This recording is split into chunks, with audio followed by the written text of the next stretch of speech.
Hello and welcome back. Today we've got another £200 of 10p's we're going to be hunting through, looking for alphabet 10p's. We'll take a territory, take a world coin, something that shouldn't be in there as a bonus, but ideally some alphabet 10p's. 2019 is the year we've never completed the book for. We're getting close though. We have A, C, D, E, F, G, H, I, J, K, L and M, N, O, P, R, T, U, V and X. So those last 6 we've been stuck on for a long time. So we've started another 2018 book. This is my third 2018 book. 4 coins off completing this one. We need D, we need J, we need R, we need W. Any of those would make for fantastic finds. To be fair, any alphabet 10p would be a fantastic find regardless if it's a new one for the book or not. So let's get into these bags, see what we get today. Okay then, whilst the coin hunt is ongoing, I'm going to be going through some comments recently left on my videos. To get a comment into me, you just need to leave a comment on a recent video, and I might just take a screenshot of it and use it in one of these future Q&A videos. Before we get into the questions though, next Raw Mint trip, it's a little bit short notice, I do apologise. I'm going on July the 6th, that's next Sunday at 2 PM. A little bit last minute because I had a break in my diary and the strike period finally got confirmed as being changed. And I don't think it's going to be this for very long, so I wanted to get down and get this coin. Now that I've said it's not going to be very long, it'll obviously be a 6-month ordeal with this coin being available. But yes, I feel like changing to a to a commemorative coin, which is in the annual sets. It feels a bit more of a placeholder ready for a big event coin to be made into the next Strike Your Own. So yeah, I think potentially a shortish run, so I want to get down and get this one. Okay then, first comment comes from Andrew Laidlaw. Says, just wondering, once you completed a book, do you try and sell the completed book? No, I keep all of my completed books. I've still got them all. I go through them every now and again just to make sure they're all there, to remind myself that these rare and exciting coins are still there. I don't keep them in the books that you see me filling throughout the course of completing a book though.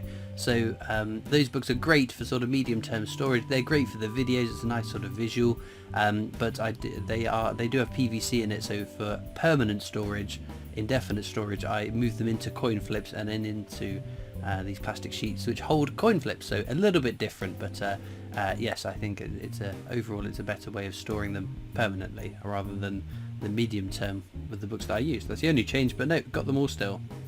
JRSC says, Salmon 50p the next Kew Gardens ? Yes and no. Yes, because the 2023 Atlantic Salmon has a lower mintage than the Kew Gardens, so there's 10,000 less of those that were put into our change than the Kew Gardens. So yes, it is the new Kew Gardens in that it is the rarest circulating 50p. Yep. But, big but, and a but with another but, it's a definitive. So unlike the Kew Gardens, which is a commemorative, which was that 2009 Kew Gardens would only be minted for that 1 year, at the same time that was made as a commemorative, our definitives were the Shield 50p's, and they were minted between 2008 all the way up to 2022. Some obviously years that weren't minted for circulation and whatnot, but the Salmon 50p again is a new definitive from 2023. So potentially each successive year we could be looking at getting more Atlantic Salmons put into our change. All it will take is big demand for 50p's. The Royal Mint to release 10, 15, 20 million Atlantic Salmons in 2025, 26, 27, and I think that'll suffocate the market for those 2023 2023 Atlantic Salmons. I think even if they put a ton out into circulation, there'll still be a premium on a 2023 one. That'll be a key date, but I think maybe tops of £30 for one of those, because they just won't have that same excitement as the Kew Gardens, because if there's a lot of another dated Salmon 50p, then it's not as exclusive, I guess. So yeah, that's my thing. That's my thinking. The but to the but though is, if there are no more salmons minted for circulation, we're not seeing a huge demand for coins going into circulation. We don't know if any have been minted in 2024, 2025. If over this 3-year period there's only the 2023s, yeah. It'll be potentially still maintain a decent value if there is no cause for more Salmon 50p's to be minted until the next definitive. not wanting to say the reason why they would change the definitive, but yeah, people shuffling off their mortal coils might cause it to be the only year of the salmon, meaning it is the only salmon, which then, in my mind, would definitely make it the next Kew Gardens. Okay, right. Elliot says, or Elliot R9S says, I loved my tour guide. She was lovely and was surprised that I was the only one who knew the edge inscription of the £2 coins. So I think that's in relation to the Royal Mint experience. So as I said at the start of the video, I'm going again next Sunday. Can't wait. Very excited to get my hands on the new Royal Observatory £2 coin. And yes, I have been many times, 30 times plus. I haven't missed a new Strike Your Own since Frankenstein's in October of 2018. I've been every time. They've changed the Strike Your Owns, and I don't plan on missing one anytime soon. But yes, despite having gone on all those many tours, I still thoroughly enjoy the tour. The tour guides are exceptional, the staff are exceptional. I love the tours. I'd highly recommend it. If you're interested in coins or not interested in coins, I still think it's a marvellous day out and very much worth going down for the day. Okay, we've got a couple of comments. There's a little conversation happening here. SPRU3RS says, why do you have so much ink on your fingers? Ink? Alan Hill says, it's dirt from searching through the coins, mate. And then we've had a reply from the original poster. I've gone through literally buckets of change multiple times in my life and never once had black fingers doing it, sir. And then Comdamter says, it's from the coins, they are dirty. Yes, coins are filthy and dirty. If you've managed to go through multiple buckets of coins and never had dirt on your hands, then yeah, I'm not sure I'm buying that story, I'm afraid, because I was going to say they must have been brand new coins, but yeah, the coins are dirty, they're filthy. Anyone who's worked in retail, as I did when I was at university, you know that handling money is gross because the coins are just so dirty. And doing a coin hunt, you can see how it's progressed. It's not ink. Where would the ink come from? And then, like, I got a little ink pad in my lap. I'm like, oh, I must make my fingers look a bit dirty. No, it's just dirt from the coins. Anyway, Will Vincent says, we were beginning to think that NIFC stood for not intended for Christopher. Yes, it's not been a good year for me. Sometimes people get very lucky in different years. I know some people have had really good runs in particular years. This year has not been a very good run. We are over halfway through the year, and I have only managed to find one NIFC. I'm very bad at remembering. Some of the guys that make these videos, they can recall exactly what they found in the last however many years, how many NIFCs, how many Qs, how many this, how many that. I couldn't even tell you. Well, actually I could. Last year was my last Q Guns, but I couldn't tell you when it was last year. I wouldn't even know what month it was. Whereas, like last year, I couldn't tell you how many NIFCs I found. I know I found at least 2, because I can only think of 2 off the top of my head, but maybe 3, 4, I don't know.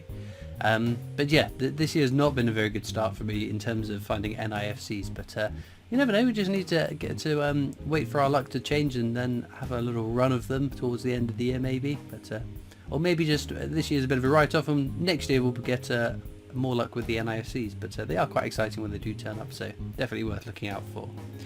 Okay, Dan Collects Coins says, I'm struggling to have any luck with 50p's recently. Had 3 consecutive £250 bags that have all been full bags of 2020 shields. So yeah, sometimes this happens. You get a bag that's full of sealed bags of the same year's definitives. Or I remember back in 2017 I was getting sealed bags of Benjamin Bunnies. I know that some people have had sealed bags of Alphabet 10p's. That would have been quite good now looking at the mintage figures of them.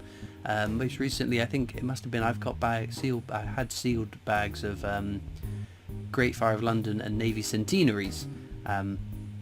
So yeah, it happens every now and again. It just means that there is a new tranche coming out from the cash centres, which makes me think it's more promising that potentially that could be making way for more coins to be released from the Royal Mint's long store, which means that more could be minted for circulation at some point soon. If brand new coins are coming out, there's a reason for that. They're backfilling old ones that have been withdrawn, damaged, whatever it happens to be. So fingers crossed, your bad luck now will lead to good luck in the future. Tom Locke says, hi Christopher, I found a flag era World War I £2 coin today. How can I find the coin's value? So I get quite a lot of messages asking me, what's this coin worth, what's that coin worth, what's my coin collection worth, and if it's 1 or 2 coins, I don't mind giving a bit of a steer and an answer. But yeah, I can't sit and value everyone's coin collection. I'd be here all day. I need to start charging a flat fee for doing that, because the amount of time that will go into it. Because yeah, it's not immediately straightforward to value a collection. You could get a good resource book that's got lots of values and things put into it, but they are very quickly out of date. The moment you put something, a price for something, it changes the next day. It's just the nature of it. So the best thing to do, go onto eBay, type in the coin that you are wanting a valuation for. Don't look at what they're listed for, because you can list whatever you want for whatever price you want on eBay. It can be full of a load of nonsense leading to crazy news articles. But then in the filters, look at completed sales, and then take a bit of an average of the recent ones. And if I don't know, you see them selling for 5, 6, 450, 5, 650, that's the sort of range you can expect. If you see one out of, I don't know, 10, 20 that have sold in that range, you see one that sold for £1,000, disregard it. There's either a very specific reason why that's sold for £1,000, or it hasn't sold for £1,000, it just looks like it. So yes, ignore the outliers, look at the pack, what are they selling for. That's the best way to sort of value coins. Or if you're looking to buy a coin and you don't know if you're getting a good price on it, that's probably a good idea to get an idea of what people are paying for those particular coins. But with that being said, let's get back to the coins and see what I found. Well, no alphabet 10p's, but a couple of finds. We have a Croatian 2015 Chukuda. Not a 10p, but you can see how that's managed to get into a bag of 10p's and not be spotted. We've got a nice Jersey one, 2014, lovely stuff. And then my favourite find for today, the Lighthouse at Chicken Rock. The Isle of Man coins are lovely, lovely coins. Have they got die lettering? Not that I can spot. When they change the dies, the die lettering changes, and you can see like an AA or an AB or all that different stuff. But I don't see it on there. I think it's normally around the lighthouse or in the waters. Oh no, there it is. Look, I've just spotted it. If we can get the focus, it's the tiniest little details there. A, I think that is. Very cool. Interesting quirk of coins from the Isle of Man for sure, but there we go. Now, if you've been luckier than me, you found an alphabet 10p, then do share down in the comments what you have found. It's always nice seeing that other people are finding them, even when I'm not finding them. It just reassures me and everyone else that they're still out there and worth looking out for. As usual, there are links in the description of this video across to my coin collecting Discord server if you'd like to come and join me and other coin collectors on that. There's also links to my other social media channels, the PO Box address if you'd like to write into me, and of course a link to the Britannia Coin Company's YouTube channel, the company I work for as my day job, so please do check them out too. But all it leaves me to do now is thank you so much for watching. I hope you've enjoyed, and I'll see you next time for more coins. Bye.